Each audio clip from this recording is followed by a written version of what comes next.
যেখানে থাকার কথা ছিল শিশুদের কোলাহল আর মুখরতা, সেখানে একরাশ শূন্যতা নিয়ে খা খা করছে শিশু পার্ক। খালি পড়ে আছে দোলনাসহ শিশুদের খেলার নানা অনুষঙ্গ।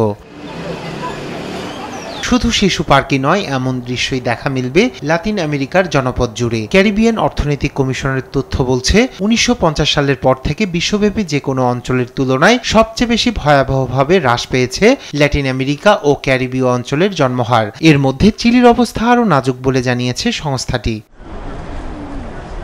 দেশটির জন্মহার দাঁড়িয়েছে ১.১% নিচে, যা জনসংখ্যা স্থিতিশীলতা পরিমাপক মান ২.১% অনেক কম। দেশটির জাতীয় পরিসংখ্যান ইনস্টিটিউট বলছে ২০২৫ সালের জানুয়ারিতে মাত্র ১২,৮০৭ শিশু জন্ম নেয়, যা আগের বছরের তুলনায় ৯.৮% কম।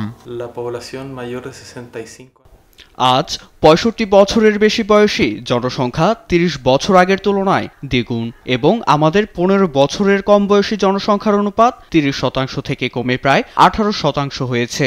এই পরিবর্তনগুলো স্বাস্থ্যসেবা সহ দেশের অর্থনৈতিক ব্যবস্থার উপর গভীর প্রভাব ফেলছে। এই প্রবণতার জন্য সন্তান লালন পালনের খরচ এবং সন্তানহীন জীবনযাত্রার ক্রমবর্ধমান অভ্যস্ততাকে মূল কারণ হিসেবে উল্লেখ করেছেন বিশেষজ্ঞরা। ইউরোপের সঙ্গে চিলির জন্মহার ও প্রজনন হারের তুলনা করলে দেখা যায় আমাদের হার সবচেয়ে কম। এখানকার নাগরিকরা তাদের নিজস্ব জীবন আর কর্ম নিয়ে ব্যস্ত। তারা পোষা প্রাণীটির সঙ্গ তুলনামূলকভাবে বেশি উপভোগ করে। তবে এই নিম্ন জন্মহারকে অর্থনীতির জন্য হুমকি হিসেবে দেখছেন বিশেষজ্ঞরা। রায়হান কবির শুভ্র, নিউজ ডেস্ক, দেশ টিভি।